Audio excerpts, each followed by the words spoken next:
ललिता लावण्य ललित सखी गोरोचन आभा जुत अंग।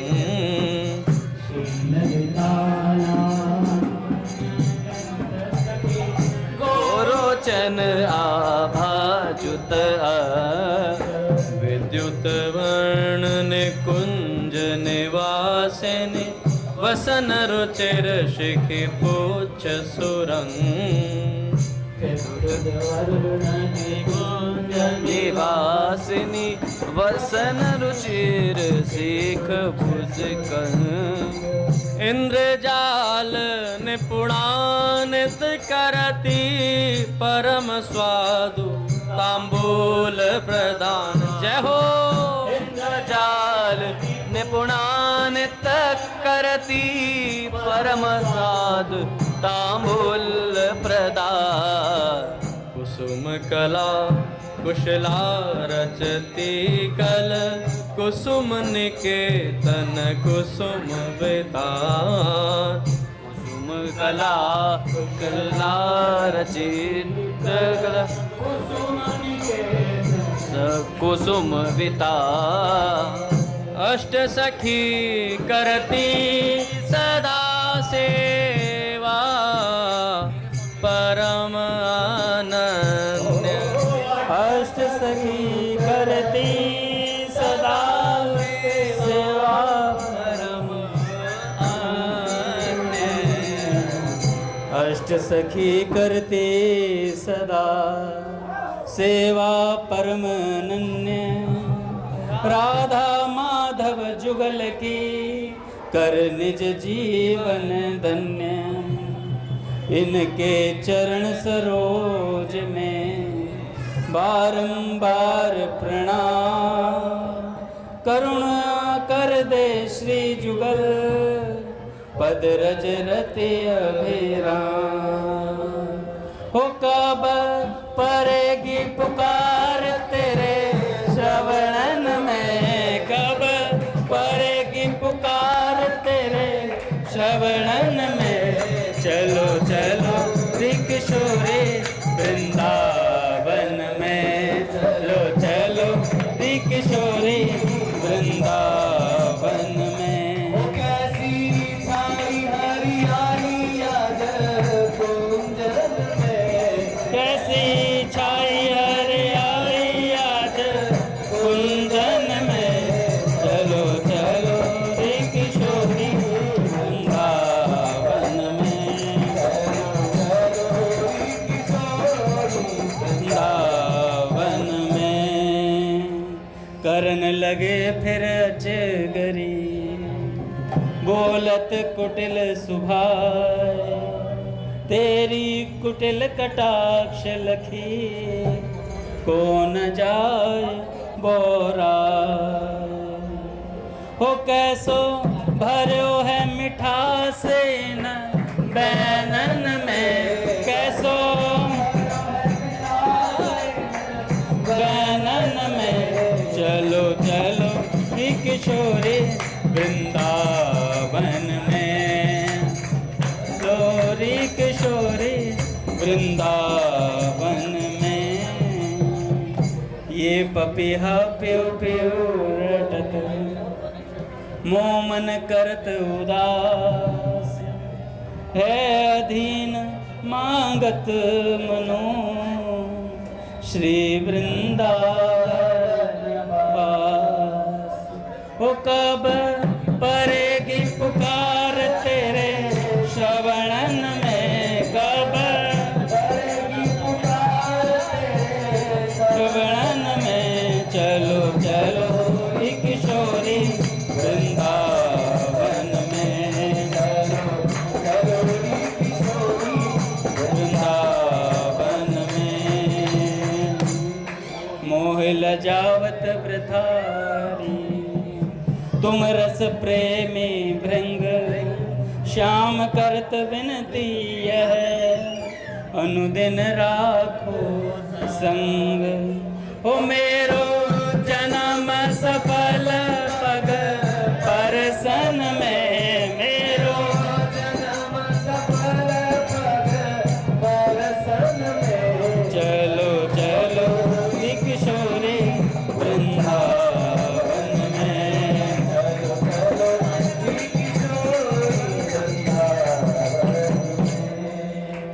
सुतल मंद सुगंध जुत चल रही त्रिविध समीर। तुम पधारो रास करी हरिये जन्म पीर। ओ प्रेम सरिता बहाओ आज त्रिभुवन में, प्रेम सरिता बहाओ आज त्रिभुवन में। चलो चलो किशोरी वृंदावन में, चलो चलो वृंदावन में। बोलिए राधा माधव सरकार की जय। पूज्य श्री भाई जी महाराज की जय। पूज्य श्री राधा बाबा की जय। पूज्य मैया की जय। अपने प्यारे भैया की जय। पूज्य दादा की जय। भक्तवत्सल भगवान की जय। हरि बोल। बड़े सौभाग्य का क्षण है कि आज भी हमें सत्संग और कीर्तन का परम लाभ प्राप्त हो रहा है। आज श्री ललिता षष्ठी है और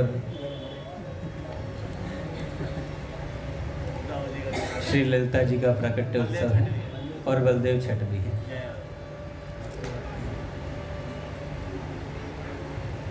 दाऊद दादा के बारे में तो पूज्य भैया ही बताएंगे, मैं तो श्री ललिता जी के विषय में कुछ बता देता हूँ जो पूज्य बाबूजी ने बताया है।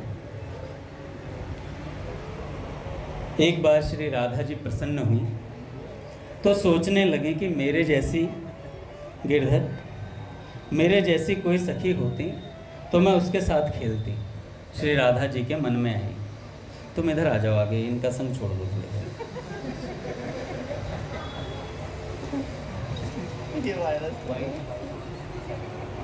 तो श्री राधा जी एक बार प्रसन्न हुई और सोचने लगी कि मेरे जैसी कोई सखी होती तो मैं उसके साथ खेलती।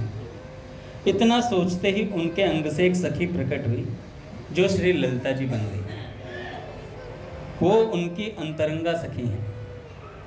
ललिता जी सबसे प्रधान सखी हैं जो कि सर्वश्रेष्ठ हैं। श्री राधा जी से 27 दिन बड़ी हैं। इनकी आयु 14 वर्ष 8 महीने रहती है। श्री राधा जी से बड़ी हैं। इनका नाम एक अनुराधा भी है। प्रत्येक सखी का अलग परिधान है। अभी हमने पद गाया ना, तो उसमें पहली जो 4 पंक्तियां हैं वो श्री ललिता जी के विषय में।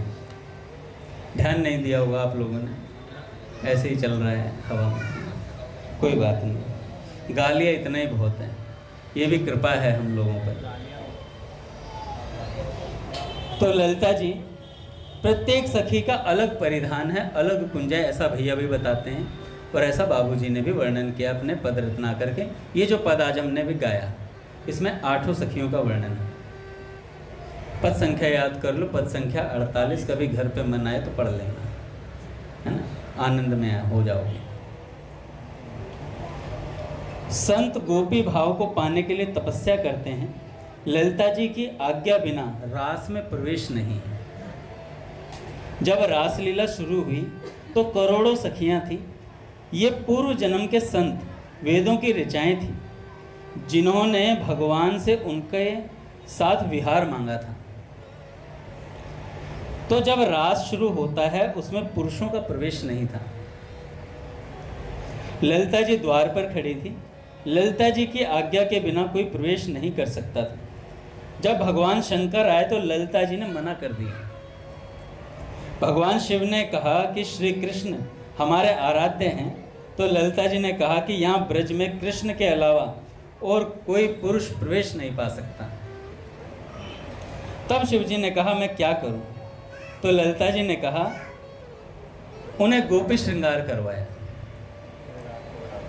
चोली पहनाई, कानों में कर्णफूल और घूंघट डाला, कानों में युगल मंत्र दिया, तब प्रवेश हुआ।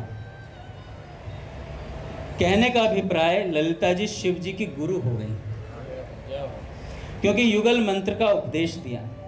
सखी कोई साधारण नहीं है, बड़े बड़े ऋषि मुनि जिनकी आराधना करते हैं, ऐसी वे दिव्य और अलौकिक गोपियां हैं। गोपी भाव अति उच्च है। ललिता जी की अंग कांति, अभी जो हमने पद में 4 लाइनें पढ़ी उनका अर्थ है। तब ललिता जी की अंग कांति गोरोचन के समान है। वर्ण लालिमा युक्त पीले रंग का वर्ण है। वस्त्र, ललिता जी मोर पंख वाले कांति वस्त्रों को धारण करती हैं। उनके पिता का नाम विशोक है और माता का नाम शारदा है। निकुंज में श्री ललिता जी की सेवा क्या है? कपूर मिश्रित कंद मूल फल राधा माधव को ये प्रदान करती हैं। ये नित्य प्रति की सेवा है और प्रत्येक गोपी अपनी सेवा बड़ी तन्मयता से करती है। गोपी जीवन का उद्देश्य ही एक है, राधा माधव की सुख सामग्री को जुटाना। राधा माधव की सुख सामग्री को जुटाना। ललिता जी का जन्म यावट गांव में हुआ। उनका निवास स्थान ऊंचा गांव है। प्रसंग है, बचपन का एक प्रसंग है। एक बार वो अपने पिता के साथ मंदिर में दर्शन करने गई और उनके पिता ने जल चढ़ाने को कहा तो भगवान शिव को जल चढ़ाने लगी। भगवान शिव उनके पिता से बोले, ये आप क्या कर रहे हो? ये तो मेरे गुरु हैं और भला कोई गुरु से सेवा लेता है क्या? ललिता जी जल चढ़ा रही हैं तो उनके पिताजी से कह रहे हैं भगवान शंकर, भाई ललिता जी तो गुरु हैं हमारे और गुरु से कोई सेवा लेता है क्या? रास लीला में इन्होंने मुझे मंत्र दिया था, तो ये कोई सामान्य सखी नहीं है। ललिता जी को शिव जी अपना गुरु मानते हैं। इनके प्रयत्नों से ही राधा माधव का मिलन हुआ है। जब उन्हें पता चलता है भगवान गोवर्धन पर आते हैं तो वो राधा जी को वृंदावन से मिलाने के लिए गोवर्धन लेकर जाती हैं। प्रत्येक प्रयास यही करती है। ऐसी दिव्य और अलौकिक महिमा है। ललिता जी एक तीक्ष्ण बुद्धि वाली, वाक चातुर्य, आत्मीयता, व्यक्तित्व, सौंदर्य वाली हैं। संत जनों ने इनके ध्यान की विधि बताई है। यदि हमें राधा माधव तक पहुंचना है तो हमें इनकी आराधना करनी चाहिए, क्योंकि इनकी कृपा के बिना राधा माधव तक हम नहीं पहुंच सकते। संत जन इनका ध्यान करते हैं। गोपियां इनके बिना राधा माधव से नहीं मिल सकती। ललिता जी के ध्यान की विधि, जिनकी अंग कांति गोरोचन कांति को भी पराभूत करती है, सुंदर बेल युक्ता है, मोर पंख वस्त्र धारण करती हैं, उज्ज्वल आभूषण पहनती हैं, राधा माधव की तामूल फल सेवा करती हैं और जो राधा जी को अति प्रिय हैं, ऐसी ललिता जी का मैं ध्यान करता हूँ या करती हूँ। श्री राधा जी की प्रधान सखी श्री ललिता जी के प्राकट्य की सबको मंगल शुभकामनाएं। ऐसा बाबूजी ने ये लिखा है पूरा।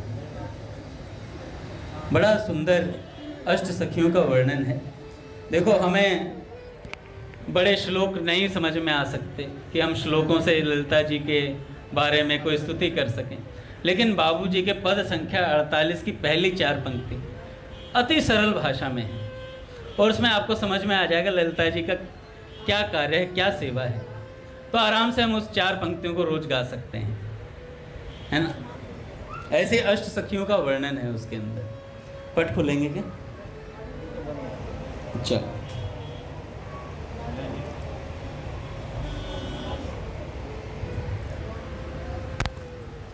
पूज्य स्वामी जी का कल हम प्रवचन सुन रहे थे, सत्संग की आवश्यकता, सत्संग की महिमा, इस पर स्वामी जी बोल रहे थे। स्वामी जी ने बताया था गरुड़ जी और सती जी के विषय में, कैसे उन्हें मोह हुआ। चरित्र देखने से मोह होता है और भगवान का चरित्र सुनने से मोह दूर होता है। ऐसा संशय या मोह बात एक ही है। संशय में वही बात हो जाती है, मोह हो जाता है ना दिमाग में, क्या चल रहा है सब कुछ, ये सब चीज़ नकली है असली है। तो सत्संगति सब मैलों को दूर करती है, परंतु सत्संग करते रहने से यदि मनुष्य सत्संगति करे ही नहीं तो मैल दूर कैसे होगा हृदय का। पित्त का बुखार होने से मिश्री कड़वी लगती है, पर मिश्री को चूसते रहो तो मीठी लगे तो समझ लेना पित्त का बुखार दूर हो चुका है। ऐसे ही सत्संग भजन में रुचि न हो तो भी सत्संग भजन करते रहना चाहिए। पट खुलेंगे महाराज। श्री राम जय राम, जय जय राम।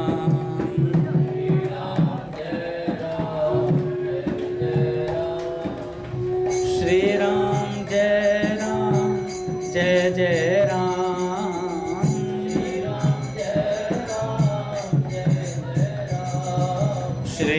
राम जय राम जय जय राम, श्री राम जय राम जय राम, जय जय श्यामा जय जय श्याम, जय जय श्याम जय जय श्याम, जय जय श्री वृंदावन धाम, जय जय श्री वृंदावन धाम।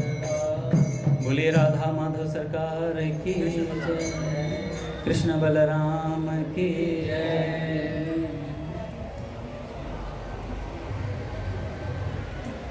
तो स्वामी जी महाराज कहते हैं कि भैया देखो, सत्संग भजन अच्छा ना लगने पर भी करते रहना चाहिए। ज्यों ज्यों पाप नष्ट होने लगेंगे त्यों त्यों सत्संग में मिठास आने लगेगी। जिस मिठाई को हम चखे ही नहीं उसका स्वाद हम कैसे जान सकते हैं। ऐसे ही जिन्होंने सत्संग किया ही नहीं वे इसकी विशेषता नहीं जानते, फिर भी कह देते हैं हमने बहुत सत्संग सुना है, बहुत सत्संग सुना है। तो समझ लेना चाहिए कि उन्होंने विशेष सत्संग किया ही नहीं, अन्यथा सत्संग में रुचि अवश्य होती। श्री रामचरितमानस में आता है, रामचरित जे सुनत अगाही, रस विशेष जाना तिन नाही। जो भगवान के चरित्रों को सुनकर आगा जाते हैं, गेटिंग बोर्ड, बोर हो जाते हैं, तो उन्होंने विशेष रस की अनुभूति नहीं करी। अभी केवल हवा में घूम रहे हैं, अभी केवल हवा में घूम रहे हैं। जो मनुष्य भगवान के चरित्र सुनते हैं और तृप्त हो जाते हैं, उन्हें राम कथा विशेष उसमें रस आने लगता है। जिनके श्रवण समुद्र समाना, कथा तुम्हारी सुभग सरी नाना, भरे ही निरंतर होए न पूरे। तो जो भगवान के चरित्र सुनते हैं और तृप्त हो जाते हैं, उन्होंने विशेष रस नहीं जाना है। क्यों नहीं जाना? वो तृप्त हो गए। हनुमान जी को देखा कभी तृप्त होते हुए? कभी तृप्त नहीं होते हनुमान जी महाराज। प्रभु चरित्र सुनबे को रसिया, कभी कहीं भी बैठाकर भगवान की कथा शुरू कर दो हनुमान जी महाराज। आपकी कथाएं नदियों के समान हैं और उन सत्संग प्रेमियों के कान ऐसे समुद्र के समान हैं जो निरंतर कथा रूपी नदियों के गिरने पर भी कभी पूरे भरते नहीं। उनके तो कथा सुनने की तृष्णा अधिक अधिक बढ़ती रहती है। राजा पृथु ने भगवान की कथा सुनने के लिए 10,000 कान मांगे। राजा पृथु ने भगवान की कथा सुनने के लिए 10,000 कान मांगे कि मुझे 10,000 कान मिल जाए जिससे मैं भगवान की कथाओं को श्रवण करता रहूं। पागल व्यक्ति जैसे संभाल कर नहीं बोल सकता, ऐसे ही संसारी पुरुष सत्संग के बारे में उल्टी सीधी बातें कहते हैं। ऐसे लोगों के पैरों में पड़ जाओ, ऐसे लोगों के पैरों में पड़ जाओ जो सत्संग के बारे में उल्टी सीधी बातें बोलते हैं। उनसे कहो आप पवित्र हो प्रभु, आप पवित्र हो, बड़ी अच्छी बात है, आप सत्संग में पधारो। अन्य सत्संग में आने वाले लोगों को भी पवित्र करो। ऐसे कहकर उन्हें सत्संग में बुलाओ। नहीं आवे तो उनकी मर्जी, गाली दे तो सह लो। जो गाली सुनाता है वह तो हमारे पापों को दूर करता है। सत्संग की महिमा कहाँ तक कही जाए, स्वयं भगवान शंकर भी राम जी से सत्संग मांगते हैं कि बार बार वर मांग हूँ, हर्ष देव श्री रंग, पद सरोज अन पायनी, भक्ति सदा सत्संग। अच्छा भैया, भगवान शंकर को कौन सा पाप दूर करना है? कई लोग कहते हैं ना कि भाई पाप दूर करने, जब मैं पापी नहीं तो सत्संग क्यों सुनूं? मैं पापी नहीं हूं तो सत्संग क्यों सुनूं? तो क्या भगवान शंकर पापी हैं जो सत्संग सुन रहे हैं? सबसे बड़े वैष्णव भगवान शंकर। कौन सी साधना सीखनी है भगवान शंकर को? कोई सी नहीं। वे सत्संग ही चाहते हैं भगवान से वरदान के रूप में। भगवान शंकर को कोई राम कथा सुनाने वाले मिलते हैं तो सुनते हैं, और पार्वती जी जैसी सुनने वाले मिलते हैं तो भगवान शंकर कथा सुनाते हैं। मद चित्ता मदगत प्राणा बोधयंत परस्पर, बस यही चर्चा चलती रहती है। एक भक्त हो गए जयदेव कवि। जयदेव कवि, उन्होंने गीत गोविंद उनका बनाया हुआ बड़ा सुंदर संस्कृत ग्रंथ है। भगवान जगन्नाथ स्वयं उनके गीत गोविंद को सुनते हैं। भक्तों की बात भगवान ध्यान देकर सुनते हैं। एक मालिन थी, उसके गीत गोविंद का एक पद याद हो गया उसको। वह बैंगन तोड़ती जाती और पद गाती जाती, तो ठाकुर जी उसके पीछे पीछे चलते और उस पद को सुनते। पुजारी जो मंदिर में देखते कि ठाकुर जी का वस्त्र फटा हुआ है, उन्होंने पूछा, प्रभु आपके यहाँ मंदिर में रहते हुए यह वस्त्र कैसे फट गया, आप तो मंदिर में थे। तो ठाकुर जी बोले, भाई बैंगन के कांटों में उलझकर फट गया। पुजारी ने पूछा, बैंगन के खेत में आप क्यों गए थे? ठाकुर जी ने बता दिया, मालिन गीत गोविंद गा रही थी, अतः सुनने चला गया। वह चलती तो मैं भी पीछे पीछे डोलता था, जिससे कपड़ा फट गया। ऐसे स्वयं भगवान भी सुनते हैं। क्या भगवान के कोई रोग है क्या? लोग कहते हैं ना, कोई पापी हो तो सत्संग सुने। अब भगवान पापी हैं क्या? कोई रोग है क्या उन्हें जो गीत गोविंद सुनने के लिए जा रहे हैं पीछे पीछे? प्रेम है। ऐसे स्वयं भगवान भी सुनते हैं। भगवान के कोई रोग नहीं, कोई व्याधि नहीं, कोई पाप नहीं, जिसे दूर करने के लिए वे सुने भक्त की वार्ता। फिर भी वे सुनते हैं, फिर भी वे सुनते हैं। भगवान की कथा सुनने के अधिकारी भक्त हैं। ऐसे ही भक्त की कथा सुनने के अधिकारी भगवान हैं। भक्तमाल की चर्चा जहाँ आती है, उसके ऊपर प्रियादास जी महाराज ने कविता में टीका की कि ये स्वयं ठाकुर जी का सिंहासन लगाकर उन्हें कथा सुनाते हैं। भगवान भी भक्तों की कथा सुनते हैं। तो भैया हम क्यों ना सुने? जब भगवान सुनते हैं तो हम क्यों ना सुने? सूर्य उदय होता है तो अंधकार दूर हो जाता है, पर वह बाहरी अंधकार होता है। किंतु जब सत्संग रूपी सूर्य का उदय होता है तो मन के भीतर का अंधकार दूर हो जाता है। संत विशुद्ध मिलहि पर तेहि, चितवहि राम कृपा करी जेहि। संत उसे ही मिलते हैं जिन पर राम जी की कृपा होती है, अन्यथा संत नहीं मिलते। हनुमान जी से कहा विभीषण ने, अब मोहि भा भरोस हनुमंता, बिनु हरि कृपा मिलहि नहीं संता। हे हनुमान जी महाराज, अब मुझे पक्का भरोसा हो गया कि भगवान ज़रूर मिलेंगे, क्योंकि आप जैसे संत मुझे मिल गए। आप जैसे संत मुझे मिल गए। भगवान की विशेष कृपा हो गई मुझ पर। भगवान जब विशेष कृपा करते हैं तब अपने प्यारे भक्तों का संग देते हैं, तो हम पर भगवान की विशेष कृपा है। ऐसी विशेष कृपा है महाराज, जिससे भगवान, संत, पूरा संत समाज प्रसन्न है। पूरा संत समाज धरा पड़ा है। सत्संग से बहुत शांति मिलती है। मुझे कई भाई बहन मिले, उनका बहुत समाधान हुआ, शांति मिली है। सत्संग में सबके लिए उपयोगी बातें मिलती हैं। तत्वज्ञ, जीवन मुक्त, साधक, संसारी विषय, समस्त आदमी इसके सुनने के पात्र हैं। जब भी सत्संग सुनने को मिल जाए तो समझना चाहिए भगवान की आज विशेष कृपा है मुझ पर। भगवान ने मनुष्य शरीर दिया, यह कृपा की। उसके बाद सत्संग दिया, यह विशेष कृपा की। ऐसी कृपा का लाभ हमें तो लेना ही चाहिए और दूसरों को भी लेना चाहिए और देना चाहिए। भरा सत्संग का दरिया, नहा लो जिसका जी चाहे। हजारों रत्न बेकीमत भरे, आला से आला हैं। लगाकर ज्ञान का गोता निकालो जिसका जी चाहे। सत्संग रूपी दरिया में बहुत बढ़िया बढ़िया रत्न हैं। इसमें ज्ञान की डुबकी जितनी लगाएंगे उतनी विलक्षण बातें मिलेंगी, उतनी ही विलक्षण बातें मिलेंगी। सुनने से तो मिलती ही हैं, सुनाने से भी मिलती हैं। सुनने से भी मिलती हैं, सुनाने से भी मिलती हैं। सुनाने में भी ऐसी विलक्षण बातें पैदा होती हैं कि बड़ा भारी लाभ होता है। ऐसी कई बातें सुनाने वालों की कृपा से मिलती हैं। संत समागम हरि कथा तुलसी दुर्लभ दोए, सुत दारा और लक्ष्मी पापी के भी होए। भगवान की कथा और सत्संग ये दुर्लभ वस्तुएं हैं। पुत्र स्त्री और धन तो पापी मनुष्य को भी प्रारब्ध के अनुसार मिल जाते हैं। कौन कथा कर रहा है पीछे? कौन है? माधव। नारायण प्रभु हैं क्या? बाहर ले जाएंगे, बच्चों को खिलाते हैं ना।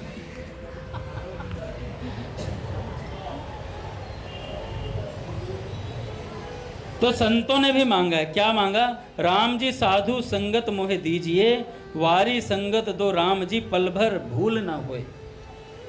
सज्जनों, सत्संग से जो लाभ होता है वह साधन से नहीं होता। साधन करके जो परमात्म तत्व को प्राप्त करना है वह कमाकर धनी होने के समान है, किंतु सत्संग सुनना तो भगवान की गोद में बैठना है। सत्संग सुनना भगवान की गोद में बैठना है। गोद चले जाने से कमाया हुआ धन स्वतः आपका है। गोद में चले जाओ तो कमाया हुआ धन सारा आपका। संतों ने कितने वर्ष लगाए होंगे, कितना साधन किया होगा, कितनों का संग किया होगा, उस सब का सार आपको 1 घंटे में मिल जाता है। 1 घंटे में सारा सार मिल जाएगा। गोद जाने में क्या जोर आता है साहेब? स्वामी जी कहते हैं जो गोद आने में क्या जोर आता है साहब। आज कंगला और कल लखपति, आज कंगला और कल लखपति, सत्संग में बैठते ही लखपति। वह तो कमाए हुए धन का मालिक बन जाता है। सत्संग के द्वारा ऐसी ऐसी चीजें मिलती हैं सज्जनों, वर्षों तक साधन करने से भी नहीं मिलती। इसलिए भाई सत्संग मिल जावे तो जरूर करना चाहिए। इससे मुफ्त में कल्याण होता है, मुफ्त में। संत समागम करिए भाई, लोह पलट कंचन हो जाए। लोहा कंचन हो जाता है महाराज। मैं कल सुना रहा था प्रेम माधुरी बाई जी का जीवन चरित्र, थोड़ा सा रह गया है। देखो, कईयों का बड़ा अनुकूलता होती है जीवन में, सब बढ़िया चल रहा होता है, लेकिन कई बार अनुकूलता प्रतिकूलता को जन्म दे देती है। लेकिन जो साधक हैं, कैसे देती है अनुकूलता जन्म? पैसा है, रुपया, सब कुछ है, हैं? ऐश कर लो फिर, हैं? बड़ी बड़ी गाड़ियों में घूमना, हमें कुछ फर्क नहीं पड़ता है साहब।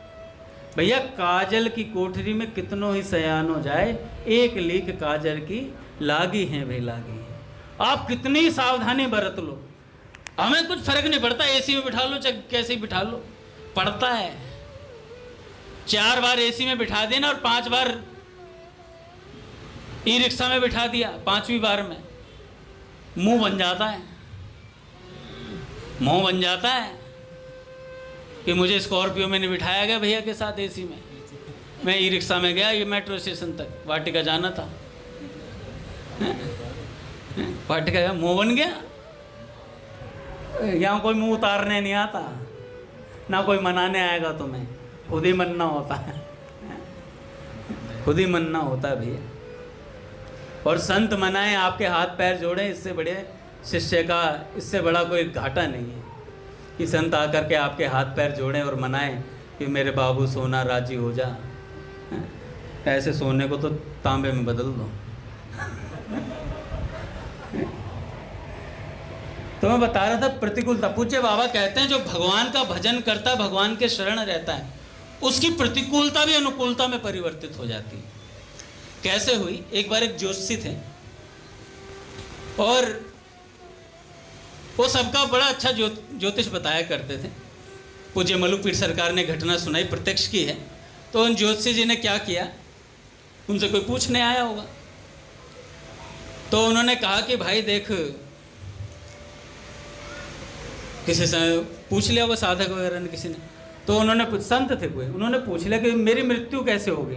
तो उन्होंने, उनको भृगु संहिता वो देखनी आती थी, उसका ज्ञान था, तो उन्होंने उसके हिसाब से उनकी गणना करके बताया।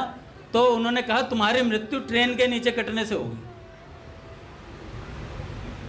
अब भाई हुआ भी वैसा ही, हुआ भी वैसा। और जब ऐसी बात दूसरे सज्जन ने सुनी तो उन्होंने उन्हें लगा कि भाई वाकई में ये जो ज्योतिषी जी हैं सब जानते हैं। अच्छा अब क्या हुआ, अब वो ज्योतिषी जी ने अपना भी देख लिया, अपना भी देख लिया। अब अपना देखा सिस्टम सारा, तो देख करके चौंक गए। उसमें क्या हुआ, 6 महीने के अंदर उन्हें राजा के जो वहाँ के जो मतलब जो राज्य का शासक था वो ले जाएगा पकड़ के।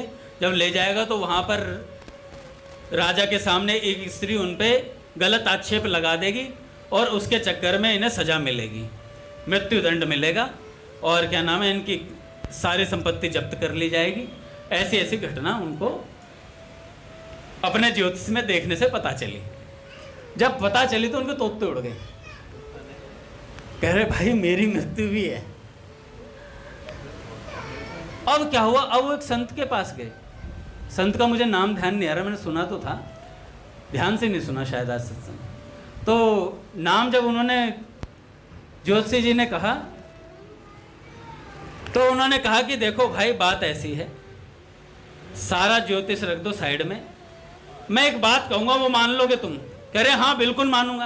अरे नहीं मानोगे यार, तुम ज़्यादा पढ़े लिखा आदमी ना मानता नहीं है, ज़्यादा पढ़ा लिखा आदमी मानता नहीं है। जिसने ज़्यादा पुस्तकें पढ़ ली हो, ज़्यादा सत्संग सुन लिया हो, फिर वो अपना बुद्धि चलाता है, फिर वो अपनी बुद्धि चला। अब मैं प्रहलाद जी को कुछ भी समझा दूँ ये नहीं समझेंगे, क्योंकि इनके पास इतनी अनुभूतियाँ हैं कि मेरी अनुभूति को क्या समझेगा, मुझसे ज़्यादा ज्ञान इन्हें नहीं। ये इनको तो सच में है, कईयों को होता नहीं है वो मान के बैठ जाते हैं, जैसे मेरे ऐसे वो है कुछ नहीं और मान लिया है। तो क्या हुआ, तो उन ज्योतिषी जी ने कहा कि नहीं नहीं गुरुजी मैं मानूंगा आपकी बात। तो उन्होंने कहा देख भाई मैं जो बता रहा हूँ मान लियो बस तू। यही दिक्कत होती है, मानने में बड़ी मुश्किल होती है, मानना बड़ा मुश्किल होता है, और संत कह दें तो फिर और मुश्किल होता है, गुरुजन कह दें तो और मुश्किल पड़ जाती है। फिर मुझे क्यों कह दिया ऐसा, और किसी ने लात पड़नी चाहिए थी। तो ज्योतिषी जी ने कहा गुरुजी मानूंगा आपकी बात। तो उन्होंने कहा 6 महीने का अनुष्ठान बता रहा हूं, केवल राम राम जपना है तुम्हें, बस केवल राम जपना है। कोई मेरे जैसा होता तो कहता है राम जपना है, ये कोई मंत्र है राम? अरे इसी से बनते हैं सारे काम, ये है राम, इससे सब काम बन जाता है। तो भाई उन्होंने जपना शुरू करा। जब 4 या 5 महीने हुए होंगे, उन्हें रात्रि में स्वप्न आया, रात्रि में स्वप्न आया रामकृष्ण प्रभु। तो जो घटना उनके साथ घटने वाली थी कि राजा ले जाएगा और वहां पर मेरे ऊपर आक्षेप लगेगा, तो उनके साथ वो सारी घटना सपने में हो गई, काम हो गया। अगले दिन गए शिष्य गुरुजी के पास, गुरुजी घटना घट गई, रात्रि में ऐसे ऐसे स्वप्न आया। तो गुरुजी ने कहा कि बेटा ये है राम नाम का फल, जो प्रत्यक्ष में होना था वो स्वप्न में हो गया तेरे साथ, तेरी अपकीर्ति होने से बच गई। 1 महीना बाकी है, अनुष्ठान पूरा कर लेना केवल राम नाम से। और महाराज उन्होंने पूरा जीवन राम नाम जप किया। उसके बाद किसी का ज्योतिषी नहीं बताया, कह रहे हैं कि महाराज जूना जोशी हरि सा मिलन कद होसी है। अब तो हरि से मिलने के लिए चल पड़े। तो ये है राम नाम का प्रभाव, भगवान के नाम का प्रभाव। पूज्य मलुकपीर सरकार को भी एक बार किसी ने कह दिया था कि आपको इतने वर्ष का शनि लगेगा है? और ये होगा वो होगा, और उन्हें मंत्र बता दिया राहु केतु के अलग अलग। तो महाराज जी ने जाके अपने भक्तमाली जी महाराज से पूछा गुरु जी क्या करूं? अच्छा उन्होंने जो जो चीज़ें बताई थी सब सही हुई थी लगभग, और जब ये कठिन समय था वो आना था, तो उस समय महाराज जी ने उनसे भक्तमाली जी महाराज से पूछा। भक्तमाली जी महाराज जी का तो एक ही समाधान था, पंडित जी कितने जप करोगे? आज राहु का जप रहे हो, कल केतु का जपना पड़ेगा। फिर कोई और देवता आ जाएंगे आपकी कुंडली में, फिर उनका जपोगे। सीधा सीधा राम राम करो, इतने में ही काम हो जाता है। सीधा। तो महाराज जी ने कहा कि हमने तो तभी ठान लिया, अब राम राम ही करना है। अच्छा क्या हुआ, वो जो समय आया उस समय में क्या होना था, जब उन पर हावी होने थे शनि महाराज या जो 7.5 थी वो हावी होनी थी, तो महाराज जी को वैराग्य छाना था और वो हमेशा के लिए वृंदावन छोड़ के जाने वाले थे, ऐसा उनके हृदय में वैराग्य उत्पन्न होना था। अच्छा महाराज जी गए तो भक्तमाली जी महाराज से ये कहने के लिए उनके मन में वैराग्य आया, भजन करना है, जमुना जी किनारे बैठ के शांति से भजन करूँगा, कुछ नहीं करना और काम। इस भाव से भक्तमाली जी महाराज के सामने गए, महाराज जी मैं जा रहा हूँ। अच्छा महाराज जी ने क्या सोचा, रोज की तरह आरती करने जा रहे हैं। महाराज जी ने कहा हाँ जाओ पंडित जी। ओहो, तो मलुपीर सरकार ने सोचा अब तो गुरु जी की भी आज्ञा मिल गई, जाओ। महाराज जी चल दिए अपना। उसी समय महाराज जी ने कहा मेरे पास कुछ भी नहीं था, उसी वस्त्र में निकल लिया मैं बस वहां से। निकले तो जैसे ही चलने लगा तो एक सज्जन आ गए, वो कहने लगे महाराज जी ये पैदल कहाँ जा रहे हो नंगे पाँव। महाराज जी ने कहा मैं तो बस ऐसे ही जा रहा हूँ कहीं। तो उन्होंने कहा जबरदस्ती गाड़ी में बिठा लिया, गाड़ी में बिठा के दिल्ली ले आए। महाराज जी से कहने महाराज जी कहाँ जाना चाहते हो आप। उन्होंने कहा मेरे को वाराणसी भेज दो। तो उन्होंने कहा ठीक है महाराज जी मैं टिकट का बंदोबस्त करता हूँ। अच्छा टिकट बनवा दी अमरनाथ की प्लेन की श्रीनगर उस पे हवाई अड्डे की वहाँ की, और टिकट बनवा दी जहाज से।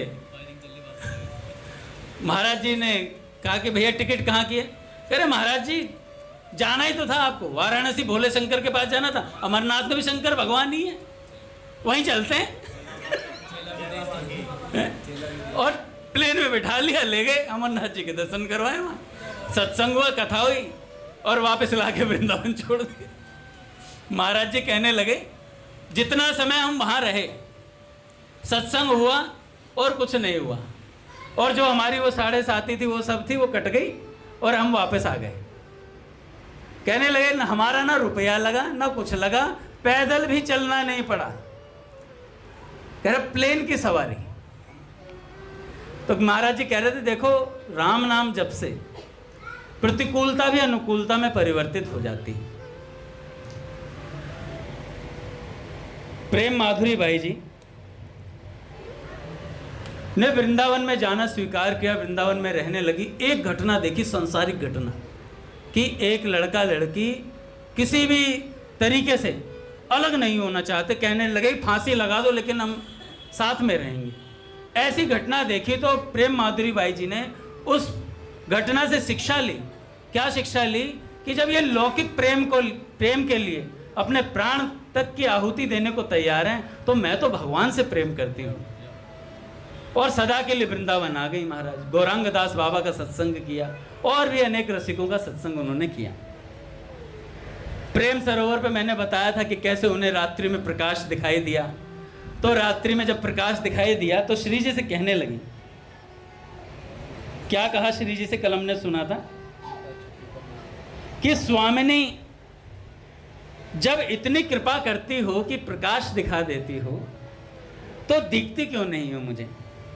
तुम्हें क्या अच्छा लगता है इस आंख मिचौने को खेलकर? तुम क्या नहीं जानती इससे मेरे ऊपर क्या बीतती है? इस प्रकार आक्षेप सहित रोदन करते उन्हें सारी रात बीत गई प्रेम माधुरी जी को।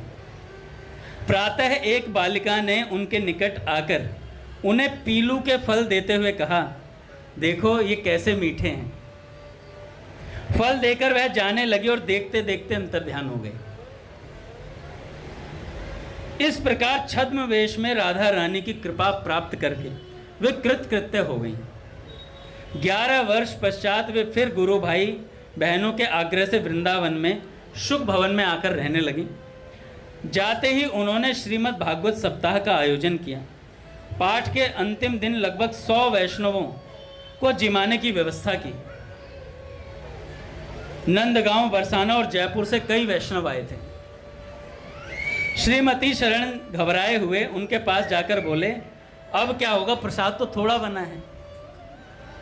उन्होंने डांटते हुए कहा, तुम्हारी जड़ बुद्धि अभी तक नहीं गई, तुम्हारी जड़ बुद्धि अभी तक नहीं गई। भगवत प्रसाद भगवान की तरह ही चिन्मय और विभु है। चिन्मय और विभु है। चिंता क्या है? सचमुच तभी लोगों ने भरपेट प्रसाद पाया और फिर भी कुछ बच गया। प्रेम माधुरी बाई मान प्रतिष्ठा से दूर रहती। उन्होंने कभी किसी को अपना फोटो लेने की अनुमति नहीं दी। राजस्थान के भक्त श्री जगदीश दास राठौर ने शुक्ल संप्रदाय के संतों के जन्मोत्सव के उपलक्ष्य में गाए जाने के लिए बधाई के पदों की रचना की थी। उनके मन में विचार आया कि बाई जी के जन्मोत्सव के उपलक्ष्य में भी वे बधाई पद की रचना करें। बाई जी से उन्होंने इस संबंध में कोई चर्चा नहीं की। फिर भी उन्होंने इनका मनोभाव जानकर उनसे कहा, मेरे जीवित रहते मेरे विषय में कुछ न लिखना। और उसके बाद महाराज वो अस्वस्थ हुई। श्रीमती शरण जी उनकी सेवा में थे। आश्विन शुक्ल चतुर्दशी को उन्होंने उनसे कहा, मुझे श्री जी के सामने ले चलो। प्रेम माधुरी बाई जी ने कहा, मुझे श्री जी के सामने ले चलो। उन्हें उस कमरे में ले जाया गया जहां श्री जी विराजमान थी। श्री जी के दर्शन कर वे अपने कमरे में चली गईं। उस समय उनके मुखारविंद पर अपूर्व तेज था। वह खिले हुए कमल के समान प्रफुल्लित दिख रहा था। वे भावना में अपने सहचरी स्वरूप में स्थित हो चुकी थी। कुछ ही देर बाद उसी स्वरूप से वे श्री जी के निकट निकुंज में पहुंच गईं। बाई जी अपनी स्मृति स्वरचित कुछ पदों में छोड़ गई कि सरस धन रस मेह बरसावे, करे गर्जना जुगल नाम की रसिक मोह हर्षावे। बिच बिच झलकन रूप छटा की दामिनी दमकावे, भक्त जनन की उर अवनी में भाव वृक्ष प्रकटावे। ऐसी अद्भुत उनकी जीवन शैली थी महाराज प्रेम माधुरी बाई जी का। ये ऐसे भक्त हुए महाराज, ब्रज के भक्त में इनका सबका चरित्र आता है, सब भक्तों का। भक्तमाल में भी आप देखिए, जिन्होंने भगवान की शरण ली है, भगवान का भजन किया है, उन्हें भगवान ने दर्शन दिए ही दिए। एक आदिवासी हुए और एक आचार्य थे, अयोध्या के, शायद उस साइड के थे। आदिवासी नाम भक्त के नाम से ये चरित्र है। तो क्या करते थे गिरधारी, एक खेत में काम करते थे, एक संत के यहाँ। जिस खेत में काम करते थे वहाँ के जो महंत थे वो क्या करते थे, अपने खेत में जितने कर्मचारी उनके जो खेत में काम करते थे उनके लिए बिना प्याज लहसुन का प्रसाद बना के लेके जाते थे। जितने कर्मचारी थे जो भी वहाँ खेत में काम करते थे सबके लिए लेकर के जाते। एक आदिवासी ऐसा था जो प्रसाद तो पाता ही था, साथ में मछली भी खाता था। क्या करता, खेत के पास में एक तालाब था, उसमें से मछली पकड़ लेता था और फिर मछली खाता था। मच्छी सबसे अच्छी।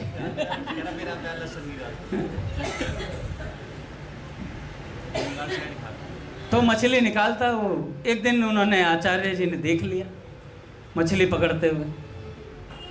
जब मछली पकड़ते हुए देखा वो यूं कर रहा था, चार चार चार चार चार चार एक साथ पकड़ी होंगी उसे। वो फेविकॉल की ऐड आती थी पहले, तो क्या करता, डंडी पे 4 बार 4 जगह फेविकॉल लगाता, उसे जल में डाल देता, तो 4 चिपक जाती थी मछली। तो कहता 4 4 4 4। तो उनका आदिवासी जी को महंत जी ने पकड़ लिया। उन्होंने कहा डांटते हुए कि मैं तुम्हारे लिए इतना बढ़िया बिना प्याज लहसुन का प्रसाद लेके आता हूँ रोज़ बना के, तुम्हें ये मछली क्या अच्छी लगती है। और खूब डांटा उन्हें और कहा कि जाओ, अब मेरे खेत में काम करने की ज़रूरत नहीं है तुम्हें, मैं तुम्हें नौकरी से निकालता हूँ। तो उन्होंने पैर पकड़ लिए और क्षमा मांगने लगे, कहने लगे महाराज मुझे क्षमा कर दो, आपके वात्सल्य को मैं समझ नहीं पाया।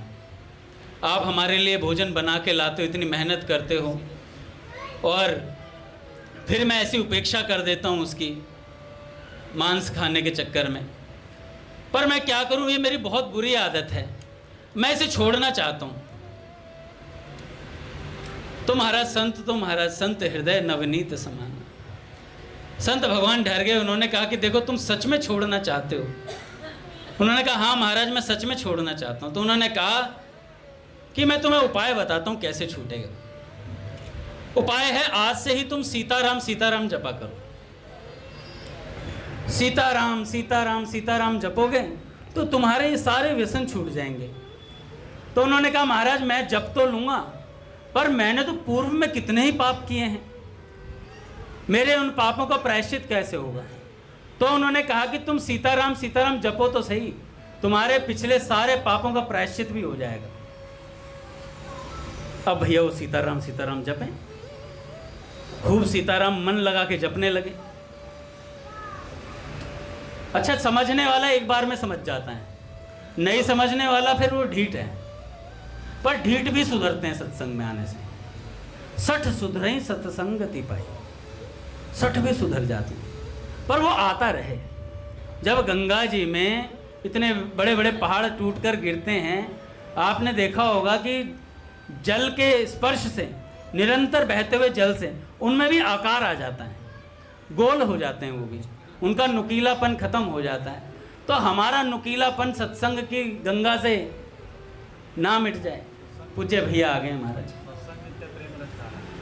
श्री राम जय जय राम।